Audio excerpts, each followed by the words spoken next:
불같이 시들은 나의 영혼 주님의 약속한 성령 간절히 기다리네. 가물어 메마른 땅에 단비를 내리시듯 성령의 단비를 부어 새 생명 주옵소서. 반가운 빗소리 들려 산천이 춤을 추네. 봄비어 내리는 성령 내게도 주옵소서. 가물어 메마른 땅에 단비를 내리시듯 성령의 단비를 부어 새 생명 주옵소서. 절 따라 우로를 내려 초목이 무성하니 갈급한 내 심령 위에 성령을 부으소서. 가물어 메마른 땅에 단비를 내리시듯 성령의 단비를 부어 새 생명 주옵소서. 참되신 사랑의 언약 어길 수 있사오랴. 오늘의 흡족한 은혜 주실 줄 믿습니다. 가물어 메마른 땅에 단비를 내리시듯 성령의 단비를 부어 새 생명 주옵소서. 아멘. 네, 오늘은 사도행전 27장을 보겠습니다. 사도행전 27장 1절. 우리의 배 타고 이달리아로 갈 일이 작정되매 바울과 다른 죄수 몇 사람을 아구 사도대의 백부장 율리오라는 사람에게 맡기니 아시아 해변 각처로 가려 하는 아드라무떼노 배에 우리가 올라 행선할세 마게도냐의 데살로니가 사람 아리스도아하고도 함께 하니라.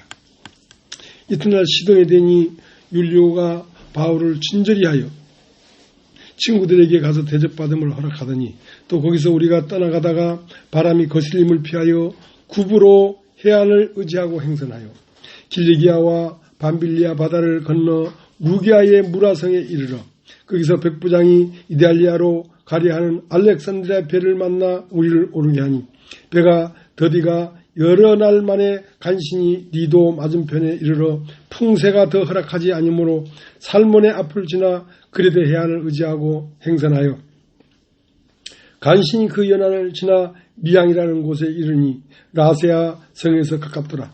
여러 날이 걸려 금식하는 절기가 이미 지났으므로 행선하기가 위태한지라 바울이 저희를 권하여 말하되 여러분이여 내가 보니 이번 행선이 하물과 배만 아니라 우리 생명에도 타격과 많은 손해가 있으리라 하되 백부장이 선장과 선주의 말을 바울의 말보다 더 믿더라. 그 항구가 과동하기에 불편하므로 거기서 떠나 아무쪼록 베닉스에 가서 과동하자 하는 자가 더 많으니 베닉스는 그레데 항구라. 한편은 동북을 한편은 동남을 향하였더라. 남풍이 순하게 불매 저희가 득이한 줄 알고 닻을 감아 그레데 해변을 가까이 하고 행선하더니 얼마 못되어 섬 가운데로서 유라굴로라 하는 광풍이 대적하니 배가 밀려 바람을 맞추어 갈 수 없어 가는 대로 두고 쫓아가다가 가우다라는 작은 섬 아래로 지나 간신히 거루를 잡아 끌어올리고 줄을 가지고 선체를 둘러 감고 스르디스에 걸릴까 두려워 연장을 내리고 그냥 쫓겨가더니 우리가 풍랑으로 심히 애쓰다가 이튿날 사공들이 짐을 바다에 풀어버리고 사흘째 되는 날에 배의 기구를 저희 손으로 내어버리니라. 늘어날 동안 해와 별이 보이지 아니하고 큰 풍랑이 그대로 있음에 구원의 여망이 다 없어졌더라. 여러 사람이 오래 먹지 못하였음에 바울이 가운데 서서 말하되 여러분이여 내 말을 듣고 글에 대해서 떠나지 아니하여 이 타격과 손상을 면하였으면 좋을 뻔하였느니라. 내가 너희를 권하노니 이제는 안심하라. 너희 중 생명에는 아무 손상이 없겠고 오직 배뿐이니라.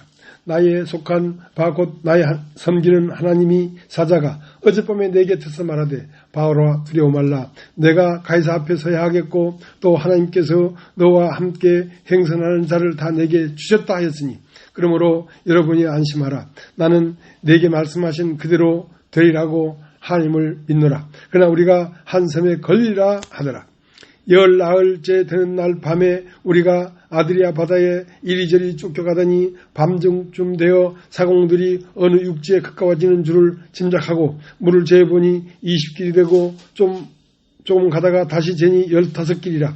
암초에 걸릴까 하여 고물을 다 넷을 주고 날이 새기를 고대하더니 사공들이 도망하고자 하여 이물에서 닻을 주려는 채하고 거루를 바다에 내려놓고는 바울이 백부장과 군사들에게 이르되 이 사람들이 배에 있지 아니하면 너희가 구원을 얻지 못하리라 하니 이에 군사들이 거루줄을 끊어 떼어버리니라.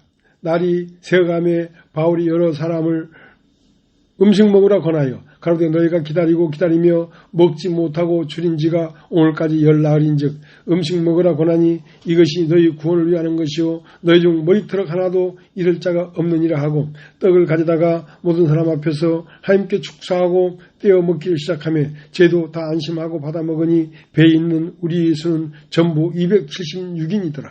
배부르게 먹고 밀을 바다에 버려 배를 가볍게 했더니 날이 새매 어느 땅인지 알지 못하나 경사진 해안으로 얻은 향만이 눈에 띄거늘 배를 거기에 들여다 댈 수 있는가 의논하고 닻을 끊어 바다에 버리는 동시에 깃줄을 늦추고 돛줄 달고 바람을 맞춰 해안을 향하여 들어가다가 두어물을 합하여 흐르는 곳을 당하여 배를 걸매 이물은 부딪혀 움직일 수 없이 붓고 고물은 큰 물개에 깨어져 가니 군사들은 죄수가 헤엄쳐서 도망할까 하여 저희를 죽이는 것이 좋다 하였으나 백부장이 바울을 구원하려 하여 저희 뜻을 막고 헤엄칠 줄 아는 사람들을 명하여 물을에 뛰어내려 먼저 육지에 나가게 하고 그 남은 사람들은 널조가 혹은 배 물건에 의지하여 나가게 하니 마침내 사람들이 다 상륙하여 구원을 얻으리라. 자, 한 장 넘겨서요. 사도행전 28장 30절.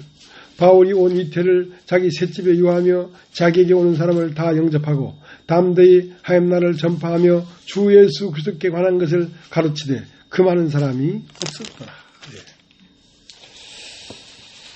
오늘로 이제 사도행전을 마치려고 합니다.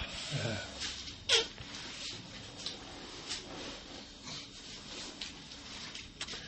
이제 하나님의 뜻은 이제 예수님에게도 하나님 뜻이 있었어요. 뜻이 하늘에서 이루어진 것 같이 이 땅에서도 이루어져야 할 것이다. 하늘에서 뜻이 이루어졌는데 그 뜻이 무엇냐면 당신의 아들 우리 주 예수 그리스도를 이 땅에 보내서 그 예수 그리스도로 말미암아 당신 마음속에 있는 말씀을 공표하겠다는 거죠. 그러니까 하나님 마음 안에 있는 말씀은 뭐였냐면 사람이 마땅히 산혼에서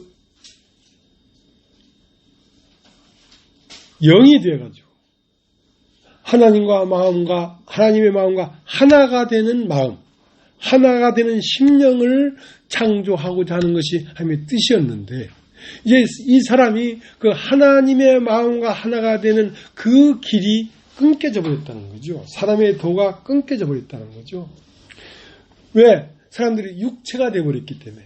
이제 당신의 아들 예수 그리스도로 말미암아 온 인류가 육체가 되어버린 인류를 영으로 다시 돌이키게 만들겠다는 것입니다. 돌이켜서 사람과 하나님이 마음이 하나가 돼가지고 하나님이 영원한 것처럼 사람의 영혼도 영원하고 사람의 영혼으로 말미암아 하나님이 어떠한 형상이 나타나도록 하려고 하는 것이 하나님의 뜻이었기 때문에 그 뜻이 하늘에서 이루어졌는데 그 이루어진 뜻이 예수 그리스도로 말미암아 이 땅에서도 이루어지길 원한다 이 말이야. 원하는데 그 예수께서 십자가에 못 박혀 죽으시고 부활해서 육체는 죽임을 당하시고 영으로는 부활하는 상태를 하나님은 다 이루었다. 뜻이 하늘에서 이루어진 것처럼 이 땅에서도 이루어졌다.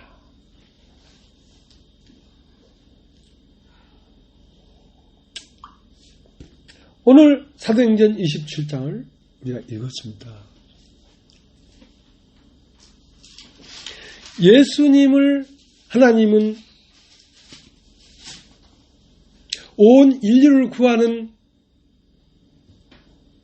그 일에 예수님으로 말미암아 그 일을 이루었던 것처럼 이제 그 예수님은 그 일만 이루을 뿐 아니라 이것이 사람들 속에 전해져 가지고 사람 안으로 예수님의 영이 들어가서 예수님의 마음과 사람의 마음, 예수님 마음 안에는 하나님의 마음이 있으니까 예수님의 마음과 사람의 마음이 하나가 되는 이 일을 예수로는 이루어졌지만 이제 그 뒤에 예수로 말미암아 부름을 입은 교회들로 말미암아 이것이 전파돼 가지고 실제적으로 이루어지길 원하는 마음이 있단 말이죠.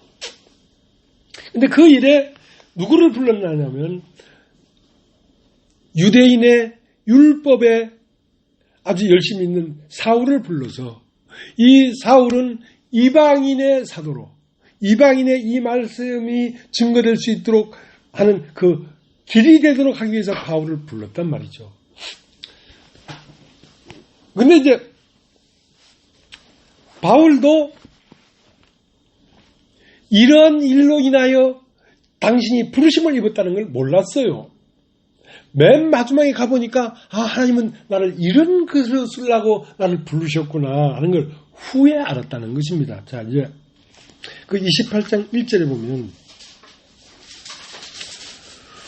우리가 구원을 얻은 후에 앉아 그 섬은 멜리데라 하더라.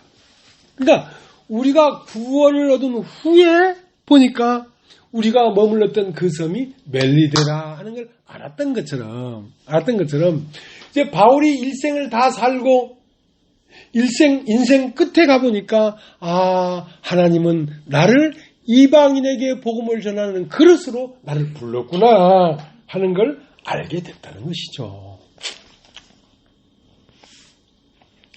자, 오늘 읽은 사도행전 27장 1절 보겠습니다. 우리의 배 타고 이달리아로 갈 일이 작정됨에 바울과 다른 제수 몇 사람을 아구사도 대의 백부장 율리라는 사람에게 맡기니. 그러니까 이제 하나님은 처음부터 이 바울을 유대인 앞에 이제 각 데살로니가 아니면 에베소 이런 각 유대인의 회당에 가서 말씀을 전하는 일을 하면서 바울 안에 있는 복음을 무르익게 했단 말이죠. 그래서 이제 이 바울을 어디로 데리고 가려고 하는 거냐면 로마로 데리고 가려고 하는 것입니다. 왜냐하면 로마는 그때 당시에 전 세계와 딱 연결되어 있는 중심이었어요. 로마에서 복음이 발표되기 시작하면 모든 세계가 로마와 연결됐기 때문에 전 세계 이방으로 복음이 나가도록 되어 있었다고. 그래서 이제 우리의 배 타고 이달리아로 갈 일이 작정되며, 그러니까 이달리아라는 건 이탈리아 로마를 얘기하는 거죠. 이탈리아 로마로 갈 것이 작정됐다는 것은 하나님이 이미 그것이 하나님 마음 안에 뜻이 이루어졌다는 거죠. 바울을 로마로 보내야 되겠다는 그 마음이 이미 작정되어 있었어요. 하나님 마음 안에. 그러니까 바울은 그 운명을 피할 길이 없었죠. 그런 찬송가 있지 않습니까? 강목사님. 피할 수 없는 운명 앞에 그런 찬송이 있지 않습니까? 왜? 그러니까 피할 수 없는 운명이라는 거지. 피할 수 없는 운명이라는 거죠.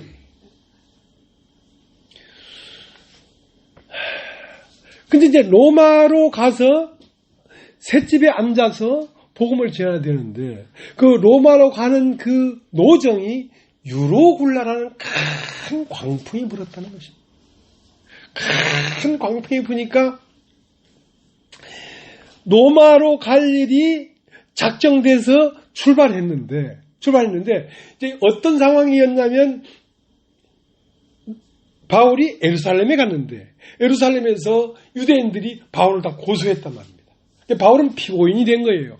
그러다 보니까 로마 총독 베스도 앞에서도 판결을 받고 또 유대인의 왕 아그리파 왕 앞에서도 판결을 받고 하면서 이제 이 판결을 고등법원에서 유죄 판결이 날 것 같은 거야. 그러니까 난 대법원에 항소하겠다. 그렇게 바울이 말을 했단 말입니다. 그럼 네가 가이사 앞에도 서겠느냐? 그럼 나는 가이사 앞에 가서 심판을 받겠다. 그 가이사는 뭐냐면 로마에 있는 로마 제국의 황제예요. 근데 이제 그들이 조사해 보니까 바울은 하나도 뭐 형을 때릴 만한 죄목이 없는 거야. 죄목이 없기 때문에 그냥 이 사람을 놔도 되겠다 했지만 바울 피고인이 난 로마 황제에게 항고한다. 항소한다? 모르겠어. 나 그런 잘 모르겠는데 이제 항고가 있고 항소가 있는데 그걸 합쳐서 고소라 해. 그래서 고소하겠다 이 말이야. 그건 이제 법률적인 맞는 말은 아니에요. 그냥 설교하다 보니까 말을 하는 거고. 그래서 어쩔 수 없이 로마로 갈 수밖에 없도록 길이 튀어져 버린 거야. 그러니까 로마까지 가는 그 도중에 큰 광풍이 일어난 거야. 그러니까 죄수들, 바울만 죄수가 아니라 몇몇 죄수들이 이제 그 대법원에 가서 판결받을 죄수들 중에 바울도 한 사람이 있었단 말이야. 그래서 이들을 데려가는 그 호송관이 누구였냐면 율리오라고 하는 이제 율브리노 동생이야, 그게. 이제 창은이 사촌 형이고, 율브리노. 그래가지고 이제, 이 현장에 와서 안 들으면 무슨 말인지 몰라. 율리오에게 이제 맡겨져가지고, 율리오가 이 사람들을, 이 죄수들을 데리고 지금 로마 가이사 앞으로 가는 거거든요. 로마 가이사 앞에 가는데 큰 풍랑이 일어나서 배에 실은 쌀이고 뭐 부식이고 다 버리라. 왜? 배가 파손하게 생겼으니까. 심지어 나중에는 배를 젓는 노, 뭐 키 다 버리고 아무것도 없이 다 잃어버린 거야. 그러니까 그 로마에 가서 복음을 전하는 그 시작이 지금까지 네가 어디까지 이르렀든지 간에 내가 다 이루었dom다니요. 진리에 도달했다는 것도 아니다. 내가 지금까지 뒤에 있는 모든 것은 잃어버리고 앞으로 푯대를 해서 간다 이거야. 지금까지 내가 목사였는지 뭐 전도사였는지 아니면 복음을 위해 뭐 감옥에 갔는지 복음을 위해서 이런 험악한 고난을 받았는지 하는 그 자기의 영광을 다 버리고 빈 몸이야. 빈 몸이 됐을 때 그러니까 과거를 묻지 마세요. 야. 과거에 내가 뭐 몇백 명 앞에 복음을 전하고 몇천 명 앞에 설교하고 그게 다 무슨 소리냐. 아무것도 없고 홀로 혼자가 돼가지고 로마의 셋집에 앉아서 복음을 전하는 입장이 됐다는 거죠. 거기에서 그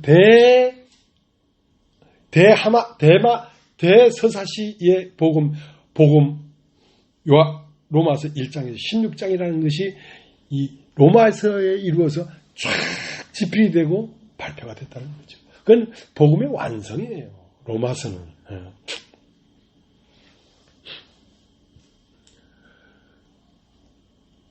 그러니까 머무는 곳마다 말씀이 새롭게 나왔거든요. 데살로니가 전후서, 에베소서, 빌립보서, 고린도 전후서, 로마서. 자, 그 머무는 곳마다 말씀이 이렇게 말씀만 남은 거죠. 결국 바울이 세상을 떠났지만 결국 남은 거는 말씀만 남은 거죠.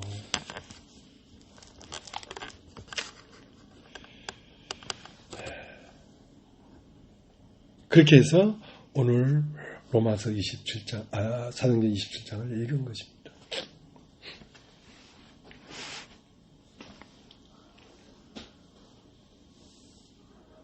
지난주에는 뭐 일이 많이 일어났어요. 또 강원도 어디죠, 고성 어디, 저 양양 어디에서 산불이 일어나가지고 막 난리 쳤는데, 경기도 이천에서는 그 사람들이 물로 창고를 4층짜리 짓는다고 그 안에서 열심히 일을 하고 있었는데, 갑자기 펑 하는 소리가 나더만은 시뻘건 불이 팍 퍼지면서 연기가 차옥 하면서 38명이 경각간에 죽어버렸다는 거 아닙니까? 원래 인생이 생로병사인데, 태어나면 늙고, 늙다 보면 병이 들고, 병이 들면 죽어야 된다는 그게 인생의 노정인데, 그 인생의 노정도 없이 바로 20대, 30대 이런 사람들이 그 안에 들어가서 노가다 하다가 한순간에 인생이 끝나버렸잖아. 이걸 어떻게 규정할 거냐 이 말이야. 인생은 경악간에 이렇게 죽는 것이다. 그 인생이 뭐냐? 20대나 30대 젊은 사람들이 젊은 가정 아니면 연로한 부모를 모시기 위해서 열심히 해서 일을 했는데 거기서 인생이 빡 하고 끝나버린 거야. 인생이 무엇이다라고 규정할 수가 없지 않습니까?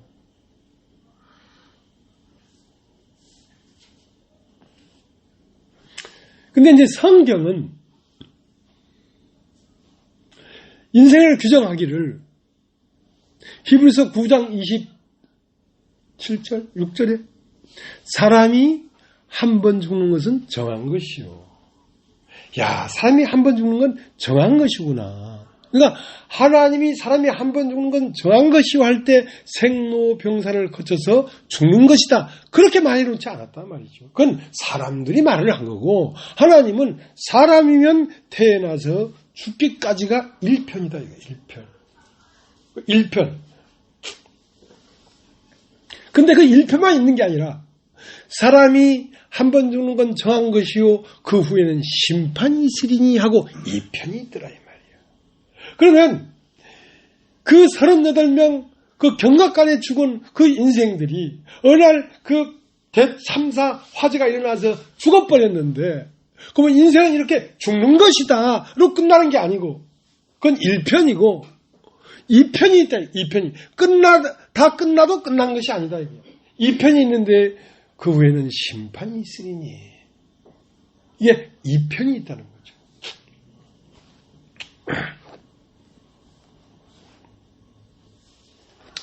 한번 찾아보겠습니다. 히브리서 9장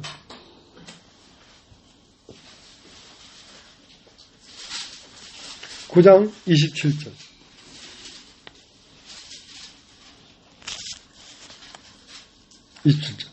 한 번 죽는 것은 사람에게 정하신 것이요 그 후에는 심판이 있으리니.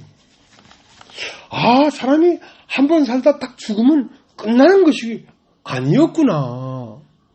근데 이제 인간이 육체로 태어났기 때문에 육체 너머의, 죽음 너머의 세계를 인지하는 기능이 전혀 없기 때문에 죽음은 끝난다고 생각한단 말이야. 심지어는 난 한 십몇 년 전에 대국교회를 갔지 않습니까? 그 대국교회를 왜 갔냐면, 이제 내가 다니던 교회는 그런 여러 가지 책을 안 읽어요. 그러니까 성경 외에 어떤 영적인 D.L. 무디는 이렇게 말을 했고, 마틴 루터는 이런 말을 했고, 한 그런 그 성경 외의 사람들의 말이 없는 거예요, 우리 교회는. 그냥 성경만 읽었지.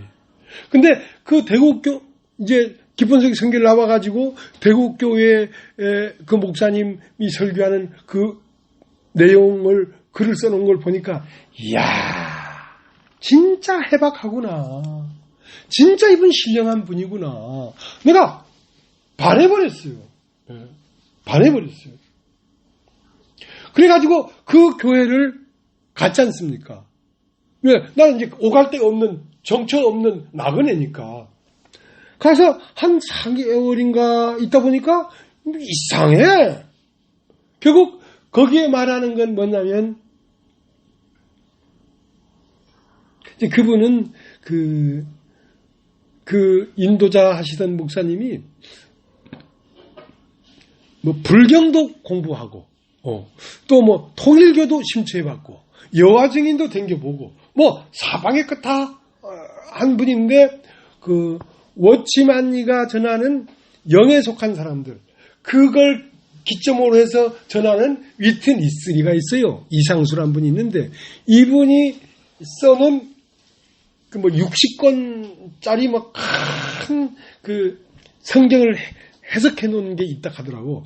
그걸 계속 읽어가지고 그 워치마니 쪽에서 나오는 그 성경의 그 해박한 지식과 불경과 여호와 증인과 통일교와 이런 걸 다 짬뽕 시켜가지고 어떤 교리를 하나 만들어낸 거야. 근데 무지무지 해박해. 근데 그게 육신이다 보니까 죽음 너머의 세계는 인지가 안 되는 거야. 그러니까 사람은 죽으면 끝난다. 사람은 흙이다. 그냥 흙에서 왔다가 흙으로 돌아가면 끝이지. 죽은 다음에 또 천국이 있고 지옥이 있고 천당이 있고 이건 전부 다 사람들을 유혹하려고 하는 사기에 불과하다. 이런 교리가 있는 거야. 그러니까 부활이라는 게 없다 이거야. 부활이라는 게 어디 부활이 있겠노. 그 사람들 하는 말이 자전거 타고 가다가 충돌해가지고 죽으면서 무슨 생각이 있겠노? 아무 생각 없이 죽는 거지. 이렇게 말을 하는 거야. 그러니까 거기엔 이제 그분이 처음 교회를 시작할 때 그분과 같이 연합해서 같이 이 교회를 시작했던 사람들이 대부분 교사, 의사, 판사, 약사, 대부분 머리가 좋은 사람들이야. 그러니까 머리가 좋을수록 주님은 안 믿어지는 거거든. 근데 그 중에 남기정이라는 의사가 있었어요. 그 남기정이라는 의사가 이제 아주 막 이 교회 중추 역할을 하고, 뭐 중추 역할 하는 사람이 많아. 다 의사들이고, 뭐 판사고 이러니까. 근데 외동딸이 하나 있었는데, 외동딸이 하나 있었는데, 외동딸이 어떤 총각하고 연애를 했어. 연애를 했는데, 그 총각이 이 남기정 이분 딸을 만나보니까 이상한 말을 하거든. 그러니까 이단이다 너네 이단이다 하면서 더 이상 교제를 못하겠다고 끊어버렸어. 끊어버리니까 이 여시가가 목매 죽어버렸네. 진리라고 하는 교회의 자매님이. 그러니까 딸이 죽어버리니까 규정이 안 되잖아. 남기정 이 사람이. 사람은 죽으면 끝나버리는데 그러면 지금까지 내가 사랑하고 가졌던 이 추억들, 이 시간들이 다 뭐냐 이거야. 그러니까 막 몸부림을 치는 거죠. 죽으면 끝이다 해버리니까 그럼 내 딸은 다시 만날 수 없고 다시는 존재했다는 그 흔적마저도 다 물거품이냐 하고 10년을 넘게 막 불효를 하는 거야. 복음이 없으니까 해결책이 없는 거죠. 근데 성경을 들고 다니면서 그런 말을 한단 말이에요. 그러니까 사람이 한 번 정도는 정한 것이요 그 후에는 심판이 있다는 이 한마디가 없으니까 그럼 끝이란 말이야. 이렇게 된 거죠.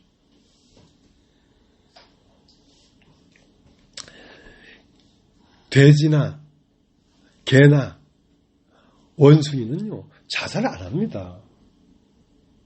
왜냐하면 그들은 그냥 돼지가 등 따시고 배부르면 하고 자다가 잠 깨면 또 먹는 어디 그러니까 그들은 오히려 행복한 거야. 고뇌가 없으니까 그냥 먹고 싸고 자면 돼. 근데 인생은 만약에 인생에도 있어서도 사후에 아무런 세계가 없고 끝난다면 개나 돼지나 원숭이로 태어나는 게 낫지. 그것들은 고뇌를 안 하잖아. 개가 앉아가지고 견생이요. 견성은 뭘까? 하고 개가 고민 안 한단 말이야. 돼지도 고민 안 하고. 그럼 차라리 그런 짐승으로 태어난 게 나아. 왜 사람으로 태어나가지고 계속 고민하다가 개나 돼지처럼 죽으면 흙으로 돌아가서 끝난다면 사람은 고민하는 거 아니야. 이게 사람이 더 저주스러운 거거든. 근데 바울은 고심했단 말이야. 사람이 무엇일까? 사람은 어디서 왔고 어디로 가는 것일까? 죽고 나면 어떻게 되는 것일까? 근데 그 뒤에 심판까지가 감지가 되니까 오라 나는 공고한 사람이로다. 이 사망의 몸에서 누가 나를 건져내랴. 그러니까 나는 사망의 몸에 갇혀 있다는 거지. 사망의 몸, 어차피 죽는 이 몸 안에 내가 갇혔다는 거지. 그러니까 누가 나를 이 사망의 몸에서 건져내랴. 그러니까 육체라고 하는 것과 나를 누가 분리시켜 줄 수 있냐 말이야.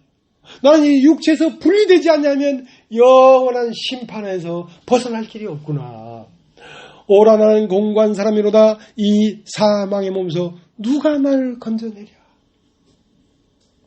그러니까 우리가 이 상 사는 동안에 이 죄가 거하고 있는 이 사망의 몸에서 분리되지 않냐면 우리는 영원한 심판에서 벗어날 길이 없다는 거지. 누가 내가 육체가 아니고 내가 하늘에서 온 영이라는 사실을 나에게 인지시켜서 이 땅에서 태어난 육체와 내 혼이 분리할 수 있겠냐 말이야. 오라 나는 공고한 사람이로다 하고 이 고통받는 게 뭐냐면 혼이라는 거죠. 혼이 어디에 안에 갇혀 있기 때문에 육체라는 곳에 갇혀 있기 때문에 내 마음이 이렇게 공고한 거구나. 그러면 내 몸과 내 혼을 분리시켜서 내 혼을 영에 갖다 예속시켜줘야 내가 영원한 복락을 누리고 하나님과 같은 한 마음이 돼서 영생을 누릴 거 아니냐 이 말이야.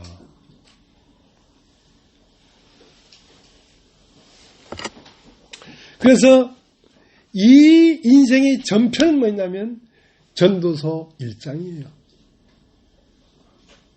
헛되고 헛되니 헛되고 헛되도다.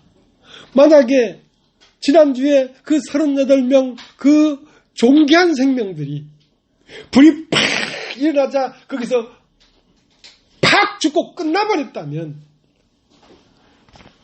얼마나 허무한 거겠어요. 인생이라는 것이.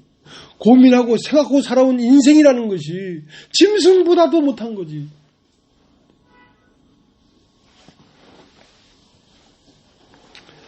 그러나 헛되고 헛되니 헛되고 헛되도다.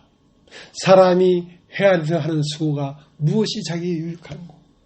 해는 떴다가 떴던 곳으로 빨리 돌아가고 강물은 바다로 오르되 바다를 다 채우지 못하고 인생이 피곤함을 말로 다 할 수 없구나. 그게 전도서 1장이에요. 근데 전도서 마지막 장에 가면 12장에 가보면 이제 일의 결국을 다 들었으니 사람의 본분은 여호와를 경외하고 하나님과 마음이 하나로 같아지는 것이다. 그게 영생이지. 자, 사람의 결국은 여기에 있다. 라고 전도서 12장 30절은 그렇게 말을 하고 있어요. 자, 한번 전도 찾아보겠습니다.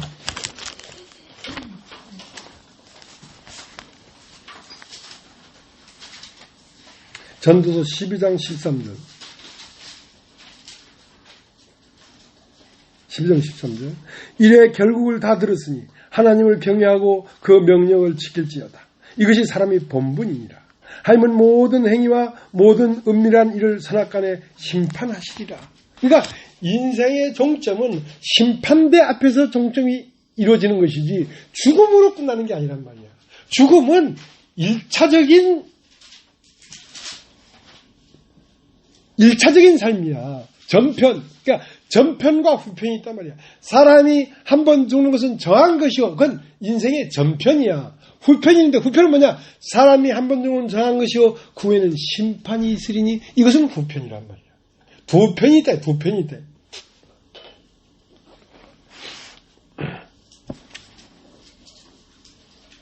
사람이 한 번 죽는 건 정한 것이요.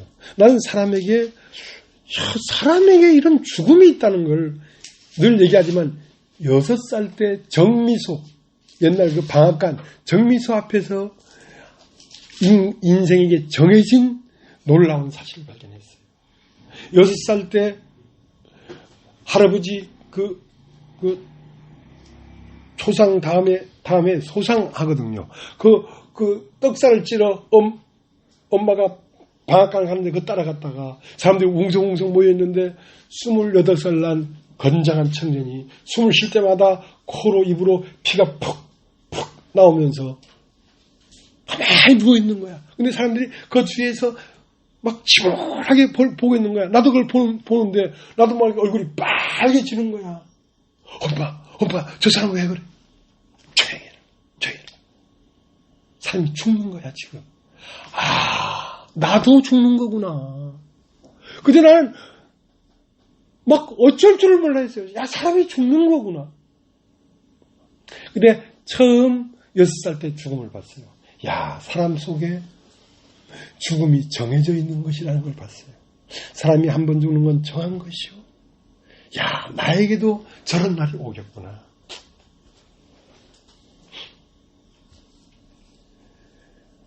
내가 군대 생활을 연평도에서 했는데요. 연평도 군대 생활을 하다가 크리스마스 이브 날 나는 어디에 와 있었냐면 인천에 와 있었어요. 인천 도립병원 앞에 와 있었어요. 도립병원 앞에. 왜 도립병원 앞에 왔냐면 그 크리스마스 이브 날 가까워서 이제 그 연평도 각 초소 부대가 있거든요. 부대 있는데 이제 빨래터에 빨래를 하다가 뭐 장난으로 M16 총을 가지고 쏜다 그러니까 아이고 쏘세요 하는데 딱 당기는데 안에 총알이 있었던 거야. 빵 하고 나갔는데 바로 심장을 팍 관통을 해버린 거야. 그러니까 둘 다 일병이, 쏜 사람도 일병이고 맞은 사람도 일병인데 장난으로 그런 거거든요. 그래가지고 그 시체를 나는 이제 본부중대 이제 보급반이니까 이제 폐품도 처리하고 이제 그 보급품도 받고 하니까 사람도 죽으면 폐품이 되는 거야. 그 사람을 본부중대 앞에 하룻밤을 재운 다음에 그 사람을 데리고 인천으로 나왔단 말이에요. 호송을 해야 되잖아요, 시체를. 나와서 인천 도립병원 여관실에 안치했다가 그 인천 월미도에 그 해병대 그 중대가 있어요. 오해역사인가? 거기에 이제 하룻밤 자고 이 사람을 데리고 어디로 갔냐면 부평 장례식장에 갔어요. 그러니까 군인이니까 군인들이 이 일을 하죠. 그래서 부평 장례식장 가서 이제 화장을 하는데 우리는 군인이니까 그 장례식 화장터 뒷문으로 들어가서 볼 수가 있었어요. 그 요만한 구멍으로 보는데 그 화장하는 그 공간 안에 팍 온시키면 사방에서 기름이 확 뿜어나오면서 불이 확 시체를 태우지요. 근데 이제 군인이니까 뭐 머리가 빡빡 깎아 있을 거 아니에요. 근데 팍 불이 오는데 맨 처음 이런 말 하면 안 되는데 이 입술이 오징어 구우면 왜 팍 꼬글듯이 입술이 빡 꼬글면서 하는데 이제 머리가 짧으니까 머리가 팍 타면서 머리 이마빼기가 맨 먼저 나와 뼈가 확 타면서 이 머리가 확 벗겨지는데 야, 난 사람이 그렇게 복잡하게 된 줄 몰랐네. 그 머리에 수많은 핏줄이 있어요. 신경선이. 막 전화선 뭐 수십만 가닥이 막 이렇게 얽히고 섞인 것처럼 머리가 쫙 벗겨지는데 파란 선이 온 머리에 막 실타래처럼 팍 나오는데 연기가 팍팍팍팍 하면서 머리가 타더라고. 그래서 내가 야, 사람이라는 게 복잡하게 된 거구나. 복잡하게 된 거구나. 나 댕긴 데도 많아. 본 것도 많고.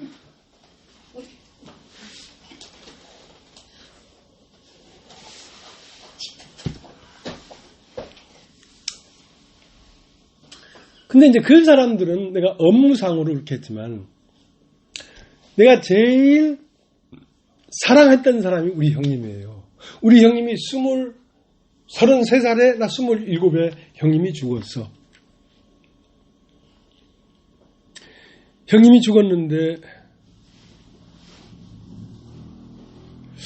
난 그 형님이 나보다 6살 많은 형님이었는데 너무너무 이제 존경하고 따랐죠.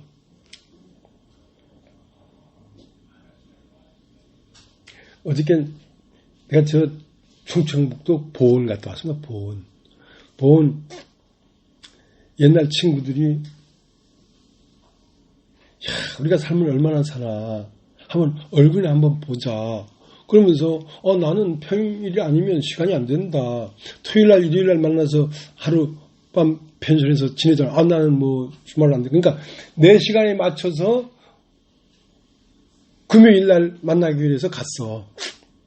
그런데 이제 서울에 있는 친구가 차를 같이 타고 내 차로 갔거든요. 그런데 그 친구가 하는 말이 야, 그 형님은 장사꾼이 될 형님이 아니라는 거지. 그러니까 누가 봐도 반듯하고 총명한 사람이었어요. 아주. 그러니까 장사꾼하고는 잘 안 어울리는 분이었어. 그 양반은. 그러니까 나는 동생으로서 참 형님을 우상처럼 따랐단 말이야. 그 형님이 죽어버린 거야. 33살에. 그러니까 형님을 너무너무 좋아했어. 그러니까 형님이 죽었다는 게 안 믿어질 정도로. 근데 형님이 죽고 건 5년 동안을, 그러니까 27에 형님이 죽었는데 내가 32살에 예수를 만났거든요. 5년 동안을 그 거짓말처럼 밤이면 형님하고 살아. 그러니까 연속극이라. 예를 들어서 지하철 타고 합정동에 왔다 하고 잠이 딱 깼다. 그 다음 날은 합정동에서 지하철 내리는 데부터 꿈이 시작돼. 그러면 거기서 나와가지고 이제 예배당으로 들어오. 이렇게 계속 연속극이야. 5년 동안. 그러니까 밤에는 형님이 죽었다는 게 꿈이었어. 밤에는 아이고 나 형님 죽은 줄 알았잖아. 그 꿈이었는데 항상 형님 죽은 게 꿈이야. 밤에는 살은 게 사실이야. 근데 아침 눈을 뜨면서는 살은 게 꿈이야. 죽은 게 현실이야. 5년 동안 그렇게 살았다니까. 그렇게 하니까 시장에서 아유 그게 안 좋다 막 이러더라고. 그렇게 하다가 32살에 예수를 만나버렸어요. 그러니까 예수를 딱 만나고서부터 꿈이 사라져버렸어. 다시 나타나질 않아. 이제 진짜 형님을 만난 거지. 맏형 예수님 만난 거지. 그러니까 예수님이 맨날 꿈에 나타나는 게 아니라 계시로 나타나. 날마다 알아져. 날마다 생각하고.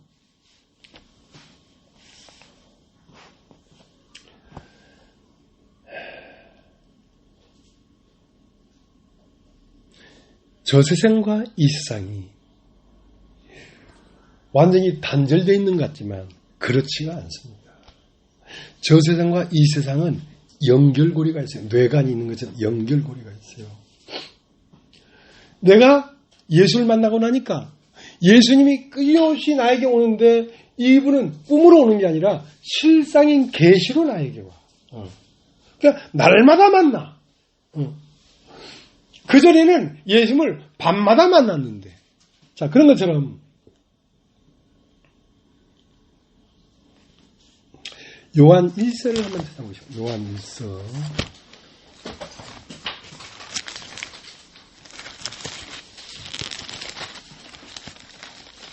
요한 1서 5장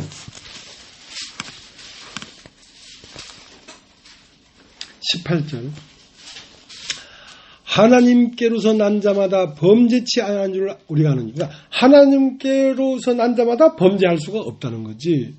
그게 하나님께서 난 자는 누구를 얘기하냐면 영입니다. 영. 우리는 범죄하잖아. 그것은 육을 얘기하는 거고, 우리 안에 하나님의 난 자가 있지 않습니까? 그건 영을 얘기하는 거예요. 그러니까 내 존재가 영일 때는 어디와 연결되어 있냐면 하나님과 연결되어 있어요. 그래서 왕래해요. 그러니까 옛날 신접한 여인이 사무엘을 부르니까 사무엘이 올라왔어. 그러니까 그때는 음부와 낙원이 분리가 되기 전이야. 그러니까 음부 안에 낙원도 있고 음부가 있던 때였단 말이야. 모든 죽은 사람은 그 한 어떤 그 영적 공간 안에 있었단 말이야. 그러니까 예수님이 죽으시고 부활하면서 음부와 낙원을 확 분리를 해놨단 말이죠. 그러니까 자 19절.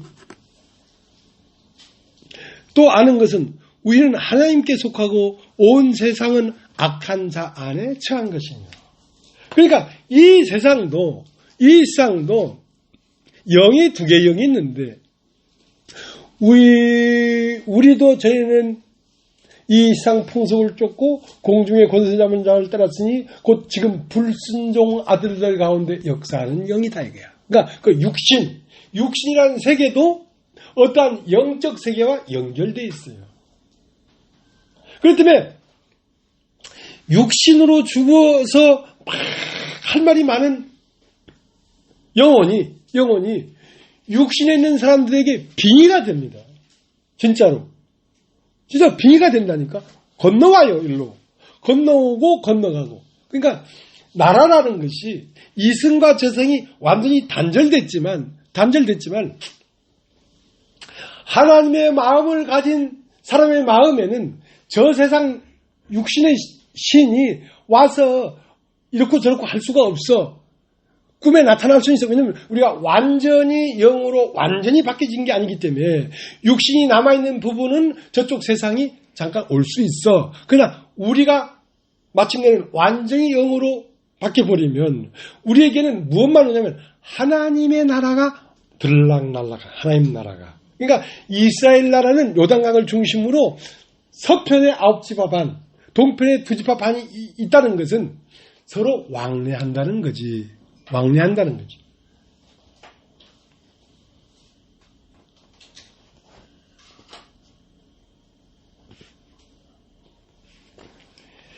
자, 에베소 2장을 한번 보겠습니다. 에베소 2장을. 에베소 2장.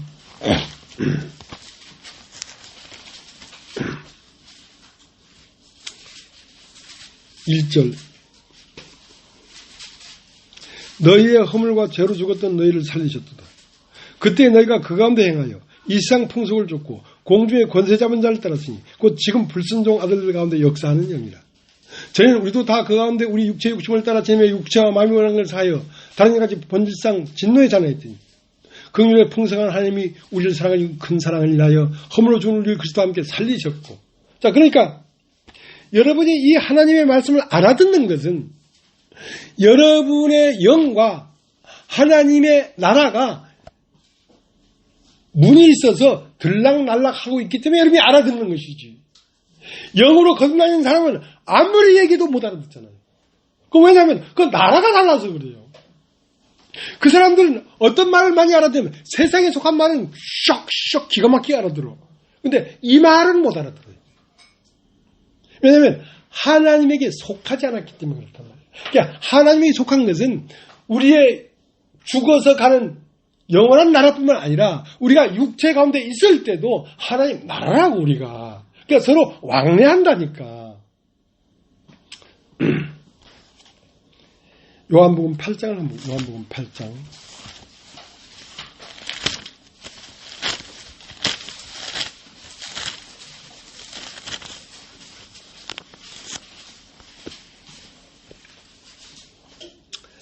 요한복음 8장 47절. 하나님께 속한 자는 요한복음 8장 47절. 하나님께 속한 자는 하나님의 말씀을 듣나니 너희가 듣지 아니하면 하나님께 속하지 않았습니다. 자, 하나님에 속한 사람은 하나님의 말씀을 듣는다고. 왜냐면 나라가 같기 때문에 그래요. 나라가 같지 않냐면 하나님 나라를 아무리 얘기해도 알아듣질 못한다. 그리고 나는 이전에 예수를 만나기 전에는 왜 우리 형님이 날마다 날 찾아왔어요? 내가 형님을 사랑했기 때문에 그래요. 나를 사랑하는 이에게 육신도 자기를 나타내는 거란 말이에요. 그러니까 너무 사랑했지. 그러니까 5년 동안 하루도 안 걸리고 오는 걸 보면 너무 사랑한 거 아니야. 그러니까 저쪽 세계와 이승과 저승이 완전히 단절된 게 아니란 말이에요. 육신은 육신의 저쪽 세상에 있어. 그건 불순종 아들 가운데 역사하는 영이야. 그러니까 불순종 아들 가운데 역사하는 악한 영이 오늘도 당신의 나라를 들락날락하고 있다고. 그러니까 테마사가 와가지고 뭐 빙의한 사람들을 해가지고 뭐 집안에 뭐 영가가 있다 하면서 내쫓고 하는 것이 손뻥으로만 그러는 게 아니에요. 진짜 그러한 원리가 있어. 자, 요한복음 14장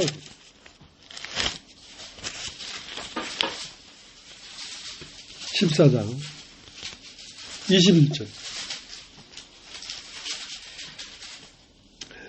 나의 계명을 가지고 지키는 자라야 나를 사랑하는 자니 나를 사랑하는 자는 내 아버지께 사랑을 받을 것이요 나도 그를 사랑하여 그에게 나를 나타내리라. 그에게 나를 나타내리라. 그러니까 그분이 도를 통해 와서 나에게 나타나기 때문에 내가 알아먹는 것이지. 계시를 받는 것이지. 그러니까 그분이 오는 도는 말씀이에요. 요한복음이라는 도를 통해서도 오고 누가복음이라는 도를 통해서도 오고 베드로 전후서에도 오고 요한 1, 2, 3서를 통해서도 오고. 그러면 그 요한이나 베드로나 바울이나 이 모든 사람들은 사실은 예수 그리스도의 몸의 지체들이에요. 그들의 사상은 곧 예수의 사상이에요. 그러니까 그들이 써놓은 사상 안에는 예수가 그 안에 녹아 있어요. 그러니까 우리가 지금 읽는 이 서신서나 복음서나 창세기나 모든 성경들은 하나님이 이 땅으로 내려오는 길들이기 때문에 오늘도 그 원리가 있어서 내 안에 계시되는 것이거든요. 누가복음 10장을 한번 보겠습니다. 누가복음 10장.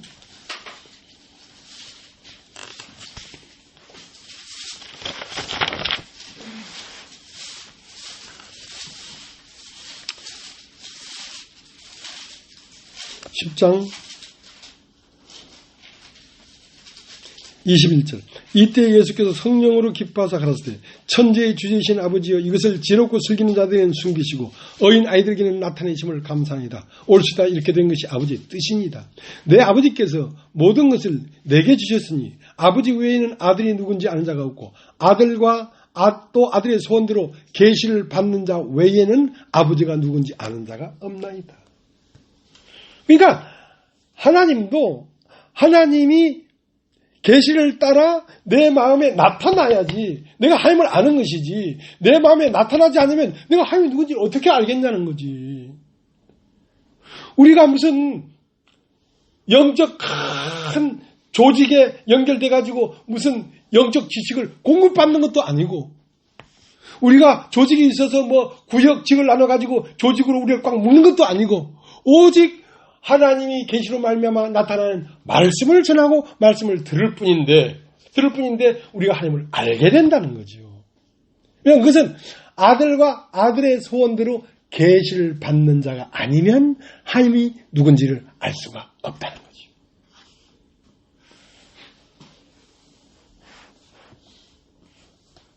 그러니까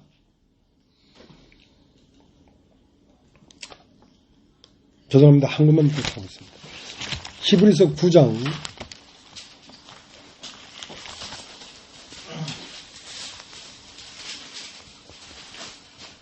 28절. 이와 같이 그리스도도 많은 사람의 죄를 담당하시려고 단번에 들이신 바 되셨고 구원에 이르게 하기 위하여 죄와 상관없이 자기를 바라는 자들에게 두 번째 나타나시리라. 그러니까 오늘도 우리 주 예수 그리스도는 자기를 바라는 자들에게 나타나고 있습니다. 우리의 마음에 오시고 계십니다. 그래서 주 예수여 오시옵소서 그러는 거거든요. 그러니까 어느 한순간만 딱 오시는 게 아니라 우리 일평생 동안 우리에게 나타나셔서 당신이 말을 하고 있는 것이거든요. 우리가 없으면 당신을 사랑하는 자를 찾아서 그 당신을 사랑하는 자에게 당신을 나타내어야 그 사람을 통하여 말을 할 거 아니냐 말이야. 그래서 그렇게 부르심을 입은 자가 바울이라는 것이죠.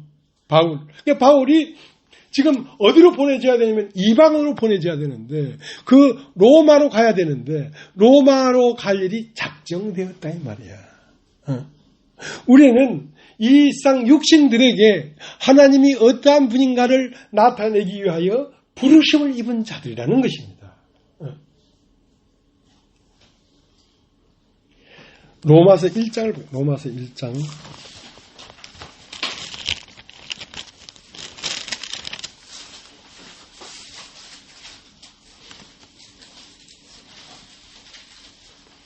로마서 1장 1절 예수 그리스도의 종 바울은 사도로 부르심을 받아 하나님의 복음을 위하여 택장을 입었으니 이 복음은 하나님이 선지자들로 말미암아 그 아들에 관하여 성경에 미리 약속하신 것이라. 이 아들로 말하면 육신으로는 다윗의 혈통으로 나셨고 성경의 영으로는 죽은 자 가운데서 부활하여 능력으로 하나님의 아들로 인정되셨으니 곧 우리 주 예수 그리스도시라.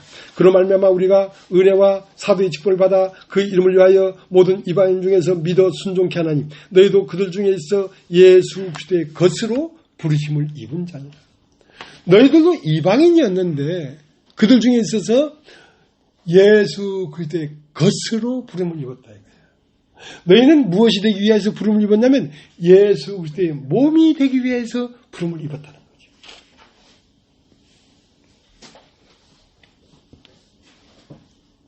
그러니까 예수님을 부른 하나님의 뜻은 이 복음이 실제적으로 이루어지기 위하여 부름을 입었다면 바울은 이 이루어진 복음을 전하기 위해서 부름을 입었단 말입니다. 그럼 오늘 우리들은 각각 불러냈단 말입니다. 각각. 여러분 따지죠? 각각.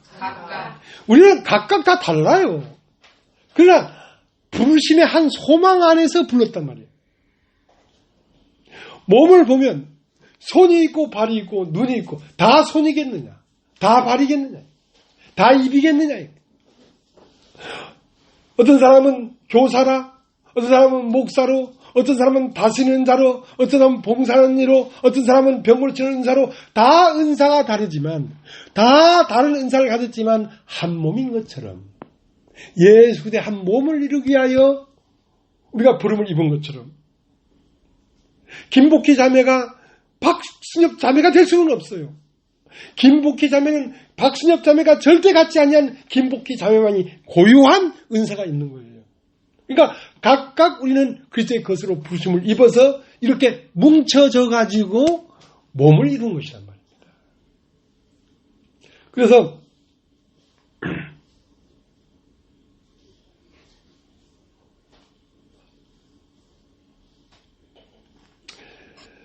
갈라디아서 1장 아까 한번 보겠습니다.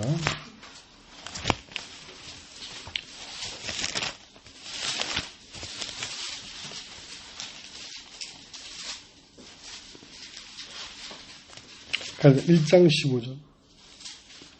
그러나 내 어머니 태로부터 나를 택정하시고 은혜로 나를 부르십니까? 그러니까 어머니 태에서부터 나를 택정했다는 것은 우리가 이 생에 태어나기 전에 태초에 어머니 뱃속에 있을 때 내 영을 택했다는 것입니다. 육신을 택한 게 아니라 내 영혼을 택했다는 것입니다. 하고 나를 부르시고 택정하시고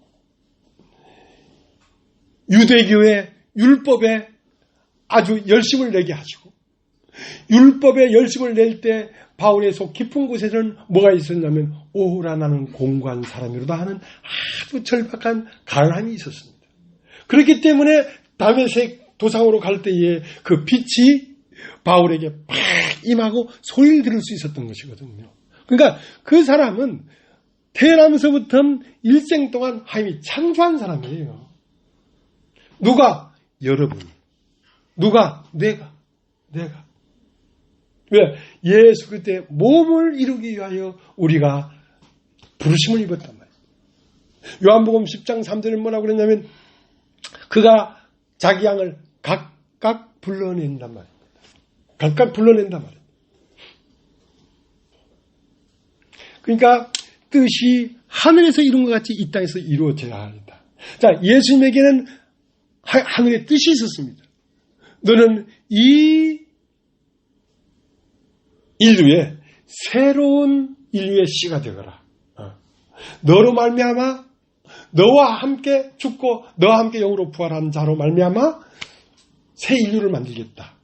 그 뜻이 하늘에 이루어졌는데 그 뜻을 예수님이 이루었다. 다 이루었다. 그럼 바울을 부를 때는 로마에 데려가겠다는 거지. 우여곡절 끝에, 여러분 우리가 오늘 사도행전 27장을 안 읽어봤습니까? 얼마나 우여곡절이 많습니까? 구비마다 사연이 있고 모퉁이마다 애환이 있고 세상에 막 풍랑이 일어나서 배가 다 뒤집히고 있던 거 다 없이 하고 다 잃어버리고 아무것도 없는 상태에 바울은 로마에 이른 것입니다. 로마에 이르는데 바울에게 남은 건 딱 하나, 말씀밖에 없었어요. 로마에 딱 이르자 바울의 속 중심에는 로마서 1장에서부터 16장까지 대하 드라마가 쫙 펼쳐 있었어요. 모든 복음의 처음부터 끝까지가 완전히 선명하게 진리가 펼쳐져 있었어요. 바울의 마음 안에. 바울이 머무는 곳마다 그 특성에 맞는 말씀이 나왔어요. 감히 비교할 수 있겠습니까마는 나도 수유리에 거할 때의 말씀이 있고 남성에게 거할 때 말씀이 있고 광명에 갈 때 말씀이 있고 인도군에 있을 때 말씀이 있고 합정교에 왔을 때 말씀이 있고 그 말씀이 그때마다 자라나기 시작했단 말입니다. 오늘도 자라서 이런 말을 하고 있지 않습니까? 죽어서가 아니라 이 땅에 있을 때 이승과 저승을 열어놓고 있잖아요. 죽어야만 저승이 아니에요. 이 땅에 있을 때도 저승이 내 마음으로 들락날락하고 있으니까 이런 말을 하지. 어디 가서 이걸 듣고 어디 가서 이걸 배워서 이런 말을 하겠어요.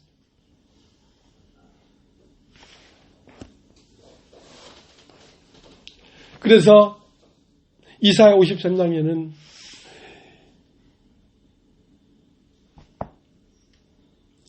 하나님이 그 아들 예수가 온 인류를 위하여 십자가에 못 박혀 죽기를 원했다. 그래서 예수가 죽은 것이다라고 기록되어 있어요. 이사야 53장에는. 그리고 요한복음 19장 30절을 비로소 다 이루었다 하시고 고개를 숙이시고 영원히 돌아가시니라.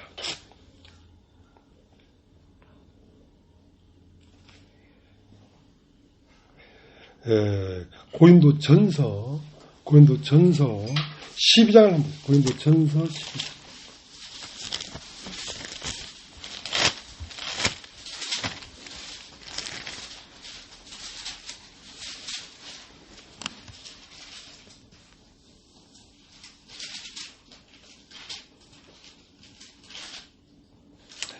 12절 몸은 하나인데 많은 지체가 있고 몸의 지체가 많으나 한 몸인가 같이 그리스도도 그러하니라.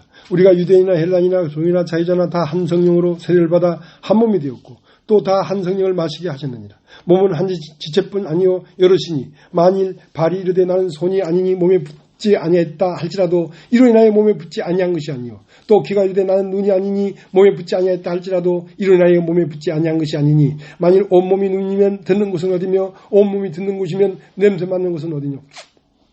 그러나 이제 하나님이 그 원하시는 대로 지체를 각각 몸에 드셨으니 만일 다 한 지체뿐이면 몸은 어디뇨? 이제 지체는 많으나 몸은 하나라. 눈이 손들어 너를 쓸데없다 하거나 또한 머리가 발들어 내가 너를 쓸데없다 하거나 하지 못하리라. 이뿐 아니라 몸에 약한 것에 약하게 보이는 지체가 도리어 요긴하고 우리가 몸에 덜 귀히 여기는 그것들을 더욱 귀한 것들로 입혀주며 우리 아름답지 못한 지체는 더욱 아름다운 것을 얻고 우리 아름다운 지체는 요구할 것이 없으니 오직 하나님의 몸을 고르게 하여 부족한 지체에게 종기를 더하사 몸 가운데서 분쟁이 없고 오직 여러 지체가 서로 같이 하여 돌아보게 하셨으니 만일 한 지체가 고통을 받으면 모든 지체도 함께 고통을 받고 한 지체가 영광을 얻으면 모든 지체도 함께 즐거워하나니 너희는 그리스도의 몸이요 지체의 각 부분이라. 하나님의 교회 중에 몇을 세우셨으니 첫째는 사도요 둘째는 선지자요 셋째는 교사요 그 다음은 능력이요 그 다음은 병 고치는 은사와 서로 돕는 것과 다스리는 것과 각종 방언을 하는 것이라. 다 사도겠느냐 다 선지자겠느냐 다 교사겠느냐 다 능력을 행하는 자겠느냐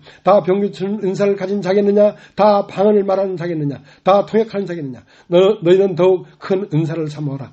내가 또한 제일 좋은 길을 너에게 보이리라. 그러니까 너에게 제일 좋은 길을 너에게 보이리라.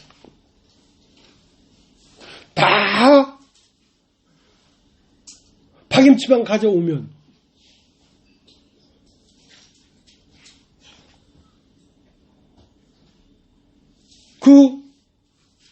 다 파김치만 가져오면 전 부친 저는 누구한테 먹겠냐 이거예요. 전 부치는 건 김부키 자매가 전 부쳐와야 되지. 다 돼지고기만 가져오면 그러면 밥은 어떻게 먹겠냐 이거야. 쌀 가져온 사람도 있어야 되지. 그런 것처럼 다 사도겠느냐 이거야. 다 입이겠냐 이거야. 다 귀겠냐 이거야. 아니잖냐 이거야. 그 때문에 너희에게 더 좋은 것, 가장 좋은 은사를 너희에게 주마 했던 가장 좋은 은사라는 건 뭐냐면 나에게 딱 맞는 거. 나는 나에게 딱 맞는 것이 가장 좋은 것이라.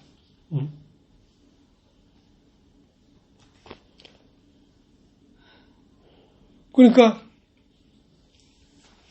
음식을 가져올 때도 자기에게 딱 맞는 음식이 있잖아. 전 붙여놓고 이렇게 전 붙이는 건 김부키 따라갈 사람이 없어요. 김부키 가져온 건 제일 맛있어. 그러면 그거 붙여오면 돼. 다른 거 붙여오려고 하지 말고. 왜? 너 은사는 전 붙이는 은사다. 자, 그런 것처럼 김부키 자매는 저 베란다에 있는 저 쓰레기 정리해서 일요일날 그거 갖다 내도록 그 정리하는 거 그게 딱 좋은 은사야. 그거 하면 100점이야. 꽃 같은 천안이라고 다 그러면 호두과자만 사오면 그러면 저는 어떻게 먹겠나 그게. 호두과자는 키 큰 저 사람이 사오고 키 작은 사람은 그냥 전 부쳐오고 그러면 되지. 자, 그렇게 우리에게 맞는 것이 있다는 것입니다. 그러니까 옆을 보면서 왜 나는 저 사람처럼 못할까? 그거는 어리석은 짓이라는 거예요.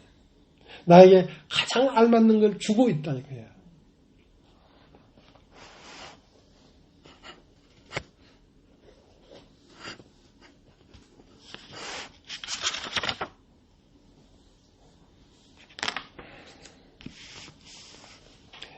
그래서 바울이 사도행전 9장에서 등장해가지고 27장을 건너서 28장이 왔습니다. 28장에 딱 하니까 27장이라는 건 많은 환난을 겪은 다음이란 말이에요. 이런 일도 당하고 저런 일도 당하고 아프기도 하고 잠 못 자기도 하고 많은 날을 거쳐서 지금 어디에 이르게 됐냐면 로마에 있는 이탈리아 로마에 있는 셋집에 앉아서 이제 말을 전하게 됐는데 뭐만 남았냐면 열심도 끝나고 그 용기도 끝나고 오직 뭐만 남았냐면 말씀만 남은 거예요. 말씀만 전하는 거죠. 그래서 사도행전 28장을 한번 보겠습니다. 사도행전 28장